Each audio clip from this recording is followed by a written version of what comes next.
Hello दोस्तों, love for English literature में आपका स्वागत है। आज हम बात करेंगे विलियम वर्ड्सवर्थ की बहुत ही फेमस पोयम टिंटन एबे की।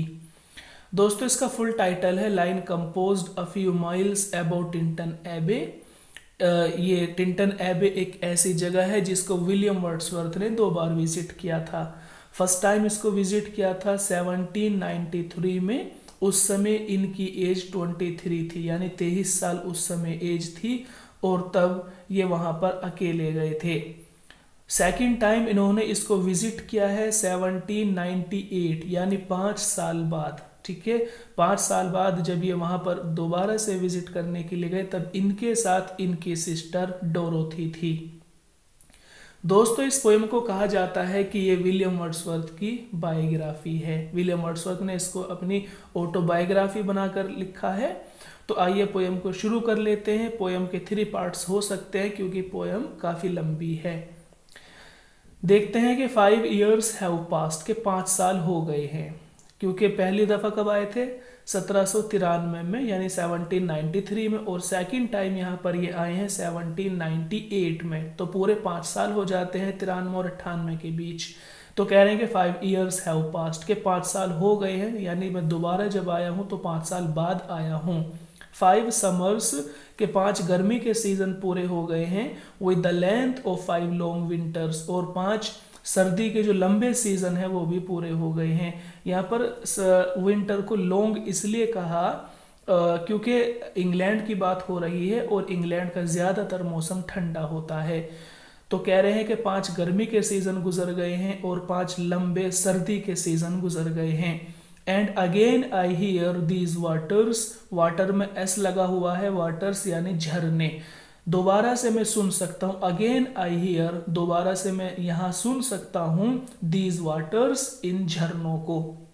जो क्या कर रहे हैं? Rolling from their mountain spring, जो कि पहाड़ों से गिर रहे हैं। यहाँ पर रोलिंग माने गिरना, कि इन झरनों की आवाज को मैं दोबारा से सुन सकता हूं जो कि पहाड़ों से गिर रहे हैं। रोलिंग फ्रॉम देयर माउंटेन यानी पहाड़ों से गिर रहे हैं। किस तरह की आवाज कर रहे हैं? विद अ सॉफ्ट इनलैंड मरमर, मरमर बोलते हैं पानी की जो आवाज होती है, कल कल की आवाज, और सॉफ्ट माने हल्की हल्की, कि वो पहाड़ों से गिर रहे हैं और एक हल्की हल्की कलकल की आवाज के साथ में गिर रहे हैं। वंस अगेन, दोबारा से मैं, आई बिहोल्ड, बिहोल्ड माने देखना, स्टीप माने ऊंची, लोफ्टी माने खड़ी, और क्लिफ माने चोटी, के दोबारा से मैं देख सकता हूं। वंस अगेन आई बिहोल्ड, के एक बार फिर से मैं देख सकता हूं, these steep and lofty cliffs, इन खड़ी और ऊंची चोटियों को। That on a wild secluded scene impress thoughts of more deep seclusion, ये कह रहे हैं कि that on a wild secluded, secluded बोलते हैं शांत, कि ये wild secluded scene, कि ये जंगल का शांत नज़ारा। तीनों वर्ड का मतलब है कि that on a wild secluded scene, के जंगल का ये शांत नज़ारा, impress thoughts, कि मेरे विचारों को अट्रैक्ट करता है, मेरे विचारों को इम्प्रेस करता है, ऑफ मोर डीप सिक्लूजन, बहुत ही शांति के साथ में। सिक्लूडेड से ही सिक्लूजन बना है, यानी शांति के साथ में। ये कह रहे हैं कि मेरी शांति में, जब मैं अकेला होता हूँ, जब मैं तन्हा होता हूँ, तो मेरे तन्हाई में मेरे विचारों को ये जंगल के शांत सीन बहुत इम्प्रेस करते हैं। And connect the landscape with the quite of the sky, और ऐसा लगता है कि लैंडस्केप यानी ये जमीन का जो दृश्य है, लैंडस्केप भूदृश्य, के जमीन कहीं ना कहीं इस आसमान को टच कर लेगी। हम देखते हैं कि जब दूर से हम देखते हैं कि जमीन और आसमान ऐसे लगते हैं कि एक दूसरे को टच करेंगे, तो उसी बात को कहा है कि and connect the landscape with the quite of the sky, कि ऐसा लगता है कि कहीं ना कहीं ये जमीन और आसमान एक दूसरे को टच करेंगे। The day is come when I again repose here under this dark sycamore, repose माने आराम करना, और सिकमोर एक पेड़ को कहते हैं, कि द डे इज कम, कि वो दिन फिर से आ गया, व्हेन आई अगेन रिपोज, जब मैं दोबारा से आराम कर सकता हूँ, हेयर यहाँ पर, अंडर दिस डार्क सिकमोर, डार्क के माने अंधेरे के आते हैं, लेकिन चूंकि पेड़ के साथ में डार्क जुड़ा है तो घने का लेंगे, कि इस घने सिकमोर पेड़ के नीचे दोबारा से मैं आराम कर सकता हूँ, कि वो दिन फिर से आ गया कि मैं इस घने सिकमोर पेड़ के नीचे आराम कर सकता हूँ। And weave these plots of cottage ground, और मैं दोबारा से देख सकता हूँ, वीव माने देखना, और यहाँ प्लॉट ऑफ कॉटेज, यहाँ पर कॉटेज बोलते हैं जंगल के अंदर जो झोपड़ी टाइप बने होते हैं घर, जो कुटिया टाइप घर होते हैं, झोपड़ी टाइप घर होते हैं, उसी को कॉटेज कहा। कि दोबारा से मैं इन झोपड़ी वाली जो ये पूरी ज़मीन है जहाँ पर हर जगह झोपड़ी की तरह घर बने हुए हैं, कि दोबारा से मैं इस झोपड़ी टाइप ज़मीन को देख सकता हूँ। These orchard turfs with this season and their unripe fruit, और मैं और क्या देख सकता हूँ, कह रहे हैं कि ऑर्चार्ड टफ, ऑर्चार्ड बोलते हैं फलदार दरख्तों को, और टफ माने तने, कि मैं इन फलों से लदे हुए तनों को देख सकता हूँ। ऑर्चार्ड फलों से लदा हुआ, टफ माने तना, कि मैं इन फलों से लदे हुए तनों को देख सकता हूँ, पेड़ों को देख सकता हूँ। विच एट दिस सीजन, जो इस सीजन में, विद देयर अनराइप फ्रूट, अपने कच्चे फलों से, है ना, जो कि इस सीजन में अनराइप कच्चे, के जो कि सीजन में अपने कच्चे फलों से, are clad in one green hue, hue माने कलर और क्लेड माने ढका होना, कि अभी इनके फल चूंकि अनराइप हैं, कच्चे हैं, तो इसीलिए इनका कलर कैसा है, ग्रीन, कि इनका कलर अभी ग्रीन है। कि मैं दोबारा से इन तनों को देख सकता हूं जो फलों से लदे हुए हैं, और अभी ये फल चूंकि अनराइप हैं, कच्चे हैं, और इनका कलर अभी कैसे, are clad in one green hue, अभी इन फलों का कलर हरा है, यानी हरे कलर से पूरी तरह से, क्लेड माने ढका होना, कि हरे कलर में पूरी तरह से ढके हुए हैं। And lows themselves amid governs and corpses, ये कह रहे हैं एंड लोज देमसेल्व्स, और ये जो फल हैं, ये जो कच्चे फल हैं, ये छुपे हुए हैं, लोज देमसेल्व्स यानी इन्होंने अपने आप को छुपाया हुआ है, मिड ग्रूव्स एंड कॉप्सिस, कि इन झाड़ियों में, ग्रूव्स आप झाड़ी के ले लें, और कॉप्सिस जो झाड़ झंकार, दोनों के माने एक ही आते हैं, अनवांटेड ग्रास के आते हैं, कि इन फलों ने अपने आप को इन अनवांटेड ग्रास या इन झाड़ झंकार के बीच में छुपाया हुआ है। ठीक है। वंस अगेन आई सी, दोबारा से मैं देख सकता हूँ, वंस अगेन आई सी, दोबारा से मैं देख सकता हूँ, दीज हेज रोज, इन क्यारियों को, ये जो क्यारियां हैं जंगल में बनी हुई, इन क्यारियों को मैं देख सकता हूँ, हार्डली हैज रोज, और ये जो क्यारी दूर दूर तक जा रही हैं, इनको मैं देख सकता हूँ, कि मैं इन दूर दूर तक जाती हुई क्यारियों को देख सकता हूँ। कैसी हैं ये क्यारियां, little lines of sportive wood run wild, कि ये लिटिल लाइन्स, एक पतली पतली सी लाइन, ये छोटी छोटी क्यारियां, यानी बहुत पतली सी क्यारियां हैं, तो ये पतली लेकिन क्या करती हैं, of sportive wood run wild, लेकिन जंगल में दूर तक जाती हैं। एक ये क्यारियां बहुत पतली लाइन सी लगती हैं, लेकिन ये दूर तक जंगल में जा रही हैं। दीज पास्टल फॉर्म्स,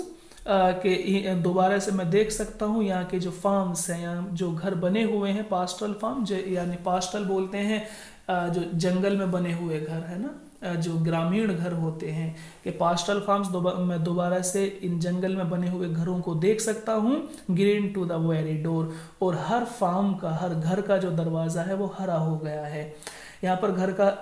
दरवाज़ा हरे का मतलब ये है क्योंकि जंगल में बने हुए घर हैं, और इनके ऊपर यानी छप्पर पर हम देखते हैं कि बेल चला देते हैं, और दरवाज़ों पर भी एक टाइप की बेल चल जाती है, दीवारों पर भी लोग बेल चला देते हैं, तो उसी को उसने ग्रीन कह दिया, कि मैं इन फार्म्स को देख सकता हूँ जो कि पूरी तरह से कैसे हो गए हैं, ग्रीन हो गए हैं। ग्रीन टू वेरी डोर, यानी इनके दरवाज़ों को हरा कर दिया गया है, यानी इनके दरवाज़ों पर बेल टाइप चला दी गई हैं। एंड रेट्स ऑफ स्मोक, और दोबारा से मैं देख रहा हूं इन धुएं के छल्लों को, रेट्स ऑफ स्मोक, धुएं के छल्लों को, सेंट अप, जो कि ऊपर उठ रहे हैं, इन साइलेंस, बहुत ही खामोशी के साथ में, फ्रॉम एमंग द ट्रीज, पेड़ों से होकर,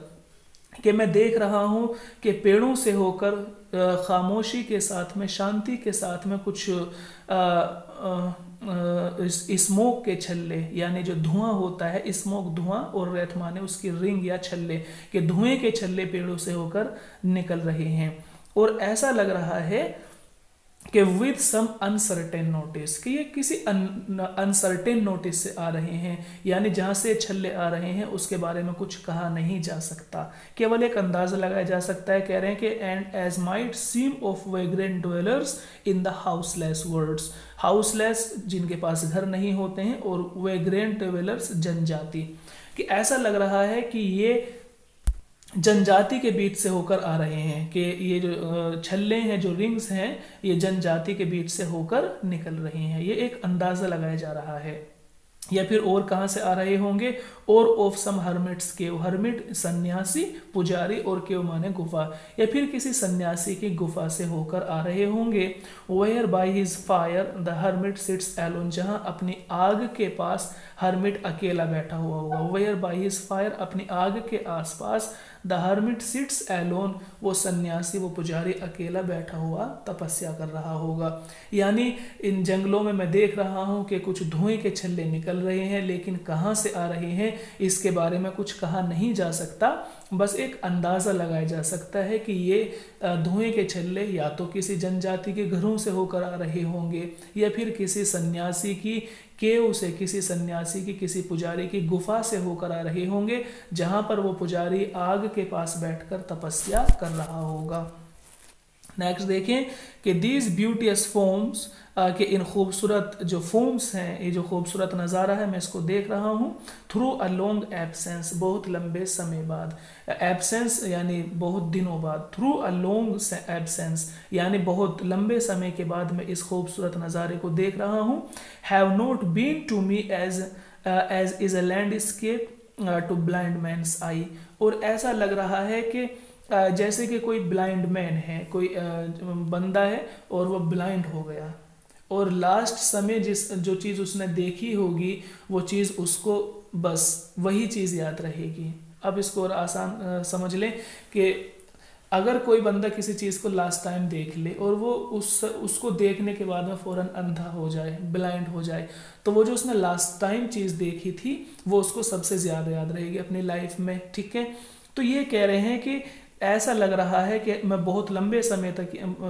समय के बाद यहाँ पर आया हूँ, तो मुझे ऐसा लग रहा है कि जैसे मैंने इन ब्यूटीएस फॉर्म को देखकर ये अंधा हो गया था। 5 साल पहले आया था मैं यहाँ पर और ऐसा लग रहा था कि तभी मैं यहाँ पर आकर अंधा हो गया था, और ये जो यहाँ का नज़ारा है ये मेरे माइंड में पूरी तरह से प्रिंट हो गया था, छप गया था। बट ऑफ, लेकिन अक्सर इन लोनली रूम्स, जब मैं अपने कमरे में अकेला होता हूँ, एंड द मिड द डिन ऑफ टाउन्स एंड सिटीज, डिन माने शोर शराबा, टाउन्स एंड सिटीज यानी शहर का, कि जब मैं या तो घर में अकेला होता हूँ या फिर मैं शहर के शोर शराबे के बीच में होता हूँ,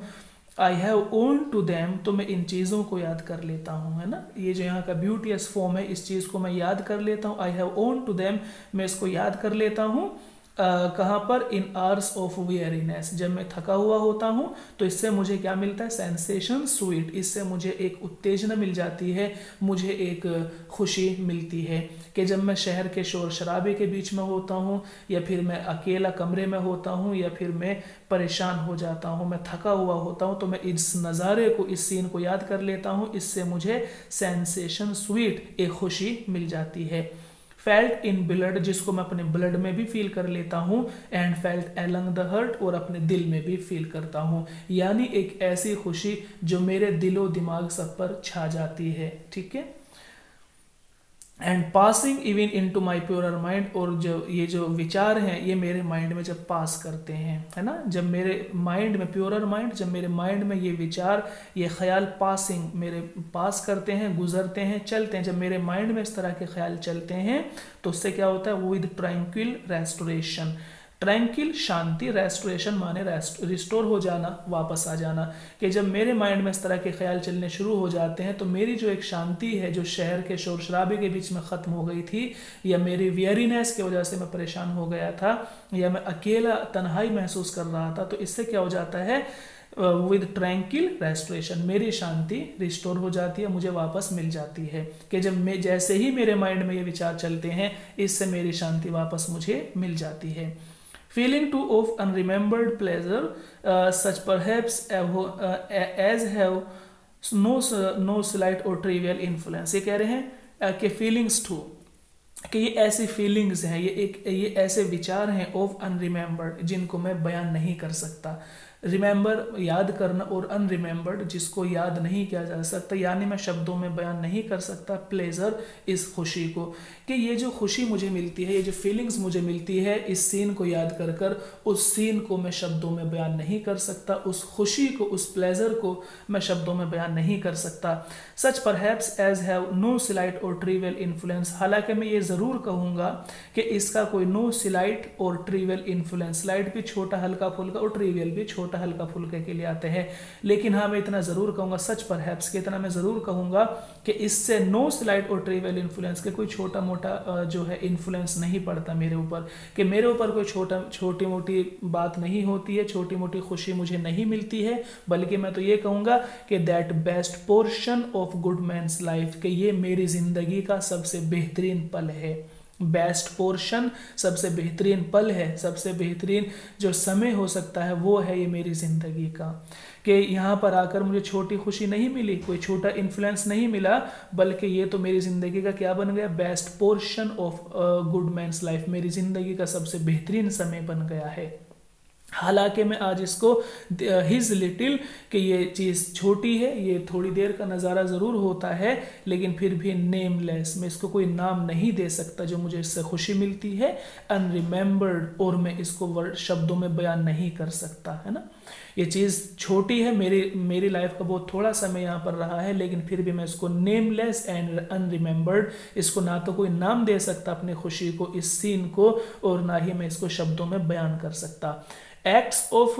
काइंडनेस एंड ऑफ लव, और इसी के साथ साथ मुझे क्या चीज़ मिली है, एक्ट ऑफ काइंडनेस, मेरे अंदर अब काइंडनेस आ गई है, रहम दिली आ गई है, अब मैं दयालु बन गया हूँ। एंड ऑफ लव, और यहाँ से मुझे प्यार मिला है, यानी मेरे दिल में दो चीज़ें आ गई हैं, एक तो मैं दयालु बन गया हूँ, एंड ऑफ लव, और अब मैं चीज़ों को लेकर प्यार करने लगा हूँ, उनको पसंद करने लगा हूँ। नोर लेस आई ट्रस्ट, इससे कम मैं तुम्हें यकीन नहीं करता। To them I may have owed another gift, और इस चीज़ से ना,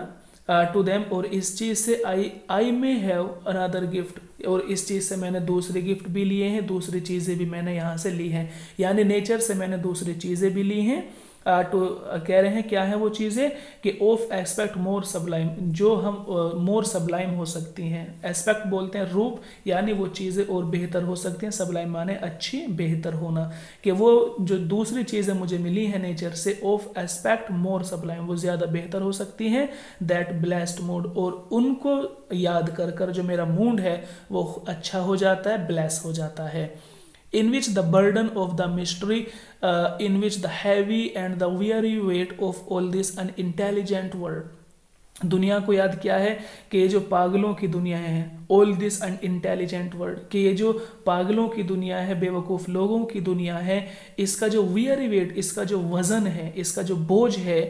विच हैवी, जो बहुत ज़्यादा भारी होता है, कि इस दुनिया में जो पागलों की दुनिया कही जा सकती है, इसका जो एक भारी वज़न है, हैवी एंड वियरी वेट, इसका जो एक भारी वज़न है,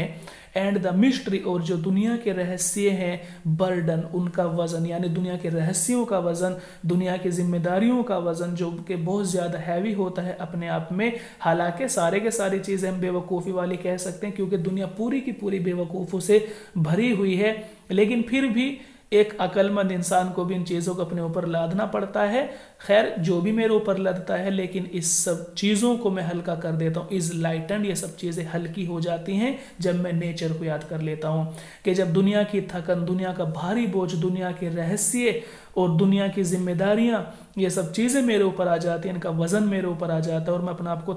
थका हुआ फील करने लगता हूँ, तो मैं क्या करता हूँ, मैं नेचर को याद कर लेता हूँ। इससे क्या होता है, इज़ लाइटेंड, मेरा माइंड हल्का हो जाता है, और मैं अपने आप को हल्का फील करने लगता हूँ।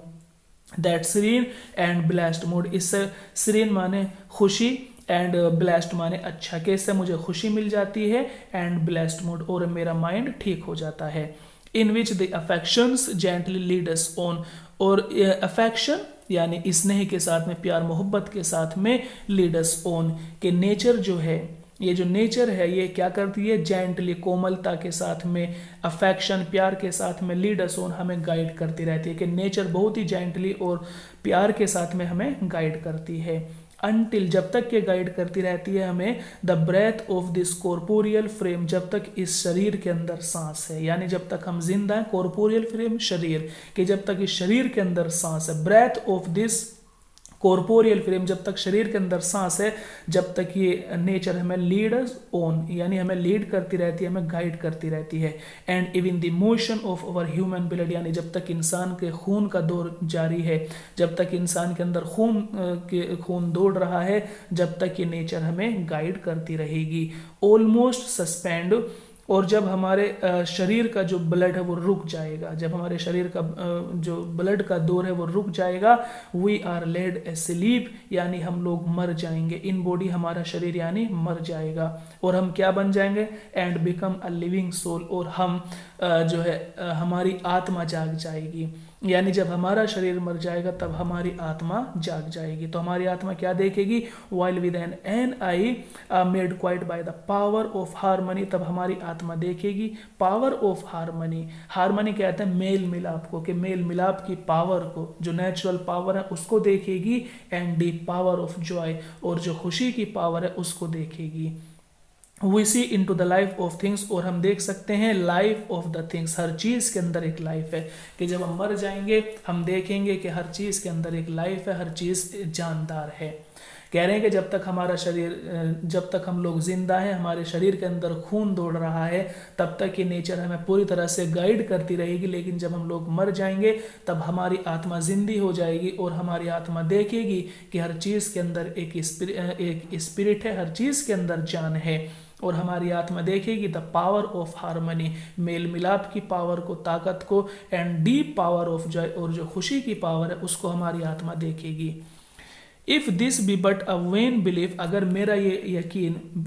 वेन बिलीफ, अगर मेरा ये मानना गलत है ना, अगर मेरा ये मानना गलत है, मैं गलत सोच रहा हूँ, येट ओ फिर भी कोई बात नहीं, how oft in darkness and amid the many shapes, फिर भी इन द डार्कनेस, जब मैं परेशानी में होता हूँ, and amid the many shapes, एमिड माने बीच में, मैनी शेप्स बहुत सारी चीज़ों के बीच में होता हूँ, बहुत सारी परेशानियों से मैं घिरा हुआ होता हूँ, of joyless day light, joyless यानी जिन चीज़ों में खुशियाँ नहीं है, यानी परेशानी ही आप इसको कहें जॉयलेस, यानी in darkness and the amid of many shapes of joyless delight, के जब डे लाइट दिन के समय में, कि जब दिन के समय में मैं बहुत ज़्यादा परेशान होता हूँ, डार्कनेस मायूस होता हूँ, and amid many shapes of joyless, बहुत सारी जो परेशानियां हैं उससे मैं घिरा हुआ होता हूँ, डे लाइट दिन के समय में। व्हेन द फ्रिटफुल स्टर, फ्रिटफुल चिड़चिड़ा होना, स्टर माने बेचैन, जब मैं चिड़चिड़ा होता हूँ और मैं बेचैन हो जाता हूँ, अनप्रॉफिटेबल, या मैं किसी नुकसान का सामना कर रहा होता हूँ, प्रॉफिट फायदा होता है, अनप्रॉफिट नुकसान, यानी जब मैं किसी नुकसान का सामना कर रहा होता हूँ, and the fever of the world, या फिर मैं इस दुनिया का जो फीवर, इस दुनिया की जो परेशानियां हैं, उदासियां हैं, उसको झेल रहा होता हूँ। Have hung upon the beating of my heart, यानी मेरे दिल के ऊपर ये सारी की सारी चीज़ें हंग करती हैं, मेरे दिल के ऊपर, मेरे ऊपर ये सारी की सारी चीज़ें लाद दी जाती हैं। आप दोबारा से देख लें कि जब दिन के समय में अक्सर मैं डार्कनेस में परेशान होता हूँ, मैं मायूस हो जाता हूँ, और बहुत सारी परेशानियाँ मुझे घेर लेती हैं, मैं चिड़चिड़ा हो जाता हूँ, मैं बेचैन हो जाता हूँ, या मैं किसी नुकसान का सामना कर रहा होता हूँ, या इस दुनिया की जो परेशानियाँ हैं वो मुझे पूरी तरह से घेर लेती हैं। Have hung upon the beating of my heart, यानी ये सब चीज़ें मेरे दिल की धड़कनों के साथ दौड़ रही होती हैं। इसका मतलब ये है कि मेरे जैसे दिल की धड़कन चल रही हैं, इसी तरह सारी परेशानियां मेरे ऊपर हावी हो जाती हैं। तो फिर क्या होता है, how oft in spirit I have turned to thee, तो मैं अपनी आत्मा को इन स्पिरिट के, मैं अपने अंदर ही अंदर, अपने माइंड के अंदर, इन स्पिरिट यानी अपने अंदर ही अंदर, अपने मन ही मन में, आई टर्न टू दी, मैं तुझे याद कर लेता हूँ। ए नेचर, मैं तेरी तरफ मुड़ जाता हूँ, मैं तुझे याद कर लेता हूँ। ओ सिल्वियन वाई ए सिल्वियन वाई, यानी सिल्वियन बोलते हैं जो जंगल से होकर दौड़ रही है, जंगल से होकर बह रही है, वाई माने नदी, कि ए सिल्वियन वाई, कि ए जंगली वाई, वाई माने नदी, कि ए सिल्वियन वाई नदी, दाउ वेंडर थ्रू द वर्ड्स, के तुम जंगल से होकर बह रही हो, दाउ तुम, वेंडर यानी बहना, वर्ड्स माने जंगलों से होकर, कि ए सिल्वियन वाई तुम जंगलों से होकर बह रही हो, how oft has my spirit turned to thee, how oft और बहुत बार, हमेशा, माई स्पिरिट मेरी आत्मा, टर्न टू दी तेरी तरफ टर्न करती है, कि ए सिल्वियन वाई तुम जंगलों से होकर बह रही हो और मेरी आत्मा भी अक्सर, हाउ ओफन यानी अक्सर, हमेशा तुम्हारी तरफ ही टर्न करती है, तुम्हारी तरफ ही अट्रैक्ट होती रहती है। And now with gleams of half extinguished thought with many recognitions dim and फेंट, कह रहे हैं कि एंड नाउ और अब, जब मैं 5 साल पहले आया था तब मेरे विचार और थे, लेकिन अब कैसे हैं, एंड नाउ और अब, विद ग्लीम्स, ग्लीम्स माने फ्रेशनेस, चमक, हाफ एक्सटिंग्विश्ड माने बुझा हुआ होना या धुंधला पड़ जाना, थॉट माने विचार, कि अब मेरे जो विचार हैं, है ना, जो मेरे थॉट हैं, जो मेरे विचार हैं, वो कैसे हो गए हैं, ग्लिम्स, कि उनकी जो चमक है वो खत्म हो गई है, उनकी फ्रेशनेस खत्म हो गई है, एंड हाफ एक्सटिंग्विश्ड, और अब वो धुंधले लगने लगे हैं, कि अब मेरे विचार, पहले वाले जो विचार थे और अब वाले जो विचार हैं वो कैसे हो गए हैं, अब उनकी फ्रेशनेस खत्म हो गई है, एंड हाफ एक्सटिंग्विश्ड, और अब वो धुंधले लगने लगे हैं, विद मैनी रिकॉग्निशंस माने पहचान, चीजों की जो जान पहचान होती है, कि मेरी जो नेचर को लेकर एक रिकॉग्निशंस थी, चीजों को लेकर एक पहचान थी, जो चीजों को लेकर मेरा अट्रैक्शन था, वो कैसा हो गया है, डिम, अब वो भी धुंधला पड़ गया है, एंड फेंट, और वो भी अब दोनों का एक ही मतलब आप ले लें, डिम एंड फेंट, के मेरा चीजों को लेकर जो अट्रैक्शन था वो कैसा हो गया, डिम एंड फेंट, वो धुंधला पड़ गया है, and somewhat of a sad perplexity, और एंड समवॉट और कहीं ना कहीं, ऑफ सैड, सैड माने परेशानी, एंड परप्लेक्सिटी माने भी उदासी के आते हैं, सैड परप्लेक्सिटी दोनों के माने यही आते हैं, परप्लेक्सिटी माने परेशानी, और कहीं ना कहीं ये बात मेरे लिए परेशानी की है, कि ये बात मेरे लिए ज़रूर परेशानी की है, कि जो तुम्हारा अट्रैक्शन था अब वो धुंधला पड़ गया है, और जो मेरे तुमसे जुड़े हुए थॉट थे अब वो कैसे हो गए हैं, एक्सटिंग्विश्ड, वो भी धुंधले हो गए हैं, एंड ग्लिम्स, और उनकी जो फ्रेशनेस थी, उनकी जो विचारों की जो एक चमक थी, फ्रेशनेस थी, वो भी धुंधली पड़ गई है। तो दोस्तों आज के लिए इतना ही काफ़ी है, अगली वीडियो में हम अगला डिस्कस करेंगे और हम इसके ऊपर 3 पार्ट बनाएंगे। उम्मीद है कि पोयम आपको समझ में आ गई होगी, कोशिश की गई है कि आपको पोयम पूरी तरह से समझ में आ जाए। आज के लिए काफ़ी है, सुनने के लिए धन्यवाद, आपका दिन शुभ हो।